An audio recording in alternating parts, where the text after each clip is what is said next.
Hello, my name is Karina and this is my perfume map. Today we're going to talk about perfumes to wear while burning leaves. It is mid-September. We are pretty close to the first day of fall and I'm finally ready to embrace everything fall. I love the fall. It's probably the most beautiful, best weather of all the seasons here in Indiana where I live. And I don't like to push it because after fall is winter, and the older I get, I don't know what it is, but I totally understand the whole concept of being a snowbird. Like moving to Florida for December, January, and February looks like more appealing and more ideal the older I get. So I'm not a big fan of the winter here. It's very icy. We don't always get like a ton of snow, but it's like really gray, icy. The days seem very short. Anyway, but fall is great. And one of my favorite things about fall is the smell of burning leaves, burning brush piles. I'm already smelling burning brush piles. There's kind of a hustle to get that done because if you don't, the health department will come by into my neighborhood and start citing people for their brush piles because I guess they can breed ticks or attract ticks. But burning leaves smells so good. Those are my favorite kind of candles to buy. And I just like the idea of leaf piles and burning leaves. It's just very fall. So I picked out all these fragrances because I think that they either kind of smell like burning leaves or they would go well with the chore of burning leaves. So this is all kind of inspired by Coven, which was a scent split sample I bought from Scent Split. The perfumer or the company is Andrea Mack. I actually don't know who the perfumer is.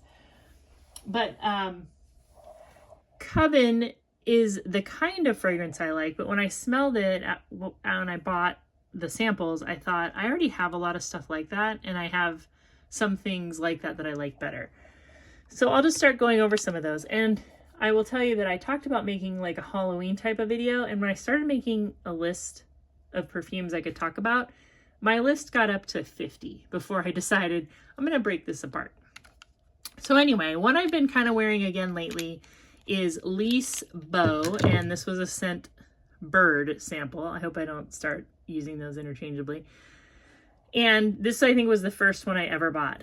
Now this fragrance is supposed to be like walking in a forest. And I think it's kind of the same thing that Coven is supposed to be.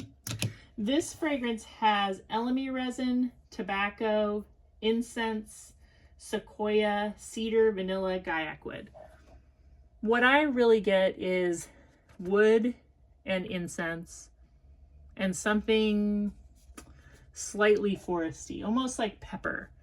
It's like a peppery fragrance. I don't really get gaiac wood. I don't get vanilla. Cedar, yeah, a lot of cedar. It's like peppery cedar. It kind of reminds me of wood glue. Like when I'm kind of talking smack about this, I'll say it's wood glue. There's something about a lot of niche type of fragrances that they always smell a little unfinished to me. I think this fragrance would be great if there was something sweet added to it, like a fruity note or an aquatic note, but there isn't. So it's just woody and foresty, but the incense notes and that natural woody smell kind of gives it like a burning leaves vibe. So I think if you have the chance to smell this or sample this fragrance, the fall would be a good time to do it. So that's Liis Bo, and this came out in 2020. The next one I have is Woody Chestnut by Dossier. This is inspired by the Fireplace fragrance. And this one in particular has a lot of gaiac wood. Gaiac wood kind of smells like a sweet sort of licoricey wood to me. And a lot of black pepper. It has, it's like a smoky vanilla. It's really sweet. And it smells like camping in the fall with a fire. And there's some burning leaves in the fire pit. It's very fall-like. I have never, I have smelled by the fireplace. I've actually smelled it several times in the store, but it's been at Sephora and I always get a little bit nose blind to everything in Sephora. This one has too much black pepper for me to love it. In the dry down, that black pepper fades away a lot and you do get more of just kind of a smoky, woody vanilla. And I find that nice. But this one here, this isn't the Lattafa that gets compared to By the Fireplace a lot, because this is the Ragbah Wood Intense.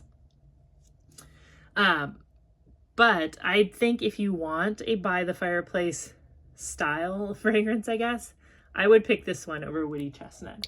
This one is from 2014. It's actually considered to be a men's fragrance. It has caramel, licorice, gaiac wood, cedar, sugar, oud, sandalwood, cashmere wood, incense, vanilla, amber, oak moss, and musk. This is a very sugary, woody, smoky, gaiac wood fragrance. And you know what? I'm crazy about it. I think it smells so good. It smells like trick-or-treating. It smells like raking leaves. It's very cozy smelling. I also think it's very strong, and I would only wear a couple sprays of this. I think that gaiac wood and licorice note could get like really, really strong. I don't think it's particularly masculine, but maybe a little bit. Maybe the wood and the licorice make it a little bit masculine. But this, I only paid about $20 when I bought it, and a little goes a long way. And I think that this is a really good fragrance if you like that kind of campfire-y, sweet wood, smoky scent. I tried wearing this summer too, and I wasn't really into it, but I wore it maybe 2 or 3 days ago when it got cold. And I thought, this is great. This is beautiful. When it dries down, you get a lot of wood. It's very gaiac woody. So there's that one. Oh, this is probably going to kill this sample. This will be like my first like official empty maybe that I've ever showed on here. Oh, I don't even know if there's any in here. This is Gris Charnel. This is by BDK. This came out in 2019. I'm killing it right here for you. Every time I smell this, I laugh because I just get a blast of Listerine breath. The first time I smelled this, I was like, really? And I like wearing it, but it's a very like specific scent. I only like to wear it on overcast days, walking outside. I think while raking up and burning leaves, it would be great too. It's kind of like not a perfume smell to me. People were wild about this a few years ago, and I don't know if they still are talking about it. This isn't a full bottle for me. I don't even think I'd ever get another sample. But I do have to hand it to BDK for this one for making kind of this like sad, gray smelling, melancholy, fall fragrance. I don't think it smells romantic. I know that they were kind of trying to put this romantic twist on it. That it isn't romantic to me at all. It's very sad. It's very like fall is the end of the cycle, you know, of like the cycle of a tree. It's like the autumn of your life. Gris Charnel. That'd be a good ad. So anyway, yeah, very, if you can get a sample of it, try it out. Please never blind buy this. I can't even, I would be so sad if I had spent like $300 on this or however much it costs. But it's a pretty cool fall scent. The next thing I have is Scherezade, and this is from Black Phoenix Alchemy Lab. This is saffron, red musk, and what else? Oh, and Middle Eastern spices. This smells like walking to the record store with your headphones on and there's burning leaves in the background. This is such a cool fragrance. This is probably my favorite Black Phoenix Alchemy Lab. And I don't have a ton, and I'm not even like that wild about the brand, but I think this is super good. If you like record store scents, like incensey, kind of dusty record store in the fall, then this is the one. Like if that's your fall vibe, then there's nothing better than this. Scherezade by Black Phoenix Alchemy Lab. And I don't even know when that one came out. The next one is an older scent, I believe, oh no, you know, it's not that old. This came out in 2019. I think this, I don't know if this is like a reformulation or if that's just when it came out. It smells kind of vintage. And anyway, it's Cabochard by Gris. The perfumer is Bernard Chant, or Chant, you tell me. This is perfect for fall. If you like dry, aldehydic, mossy scents, this is the one. This has galbanum, aldehyde, sage, lang-lang, rose, jasmine, oak moss, leather, patchouli, and sandalwood. It's leathery and mossy. It's a dry patchouli. It's fall in a bottle. It's green and mossy.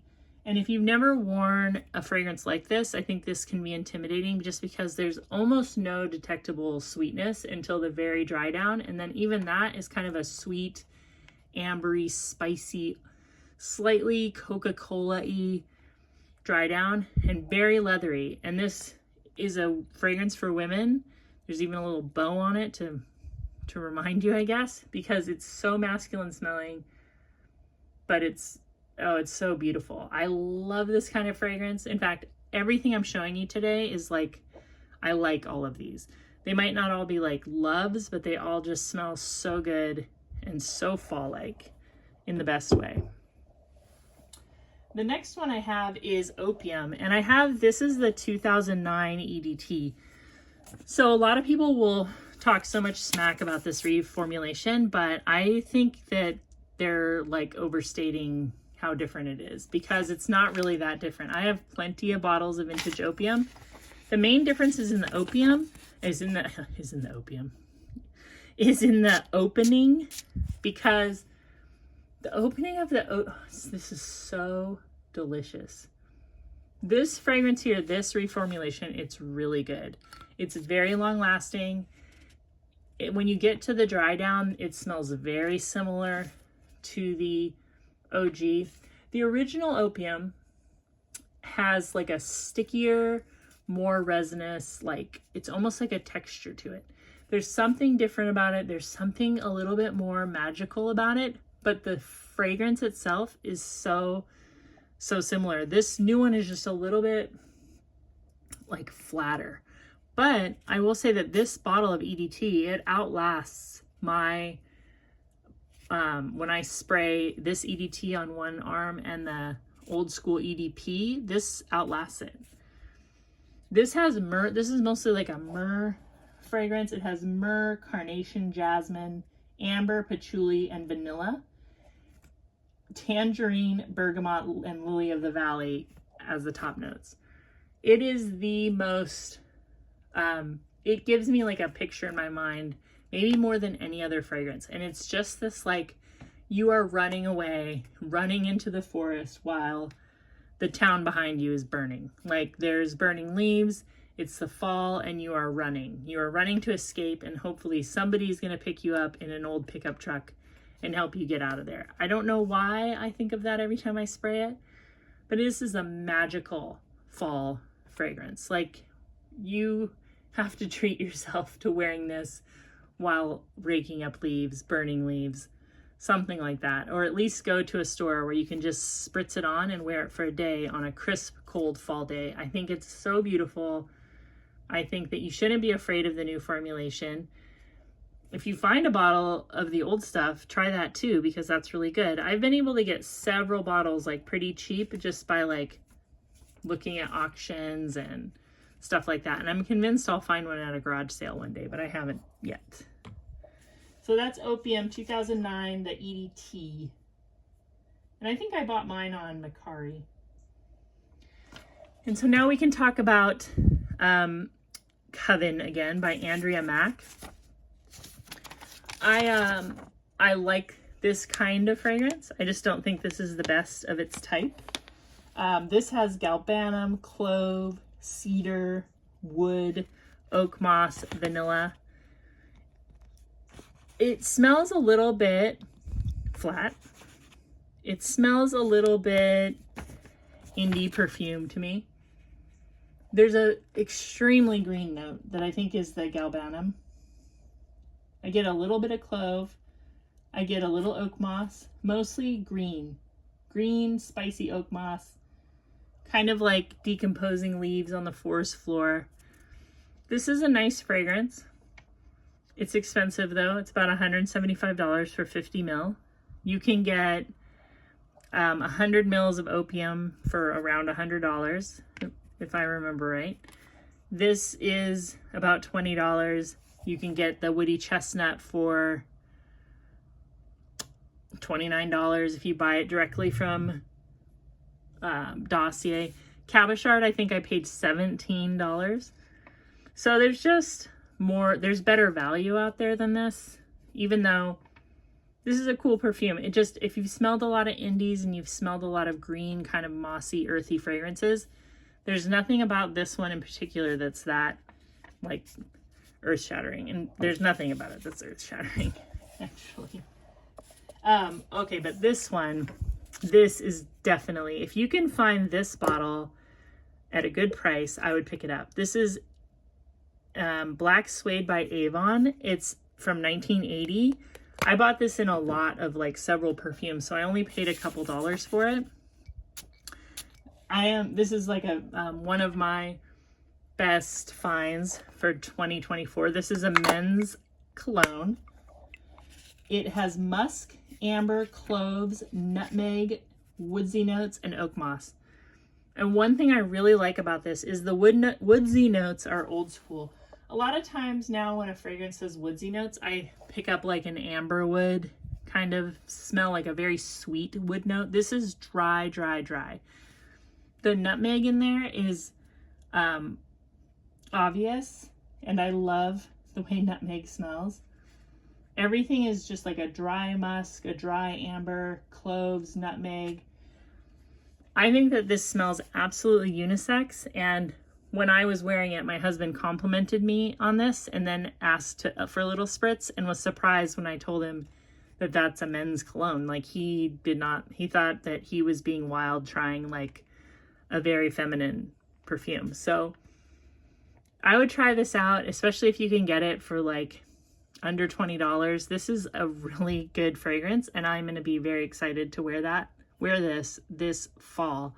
And I know that like I'm going to be kind of unique because of that dry. There's not like this sweet vanilla something going on, although it might be really good paired with some kind of vanilla. Did I run out of my little papers? Let me see if I have more in here. I do. I always do. My last one that I want to show you is Charlie Gold. This is like the super cheapy of the bunch. This is like $8. This is from 1995.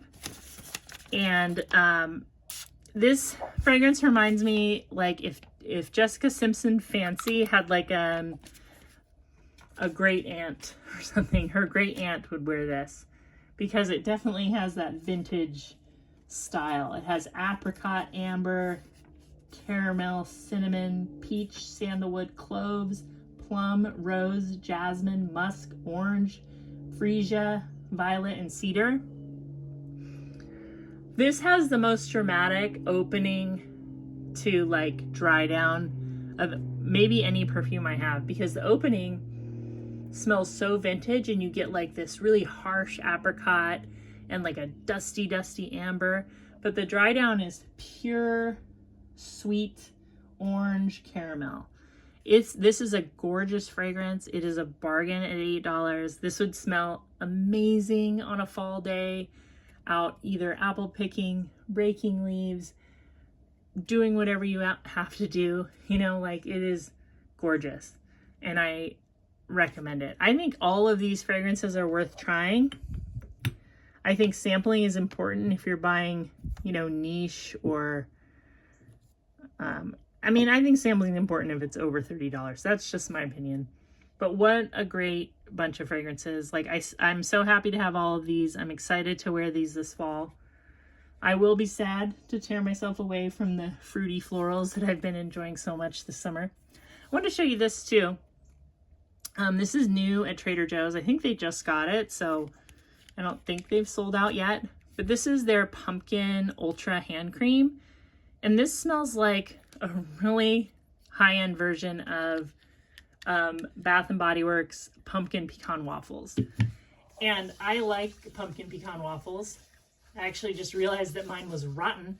And then my husband brought me this. I was so surprised at how close it smells to it. It has like this very nutty pumpkin fragrance. Not a lot of pumpkin spice.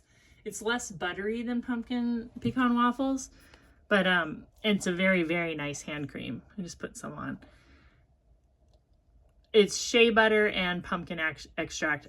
Trader Joe's pumpkin scented things are really, really great. I think that they're unique because they don't put a lot of spice in them. It's just a pumpkin scent. So anyway, check that out if you're near Trader Joe's. I hope you're having a good September. I hope you're experiencing some nice, cool weather. I love hoodie weather. That's probably like my favorite. And we're going to be getting a lot of that this month. And anyway, thank you for being here. Thank you for watching, and I'll talk to you real soon. Bye-bye. Subscribe.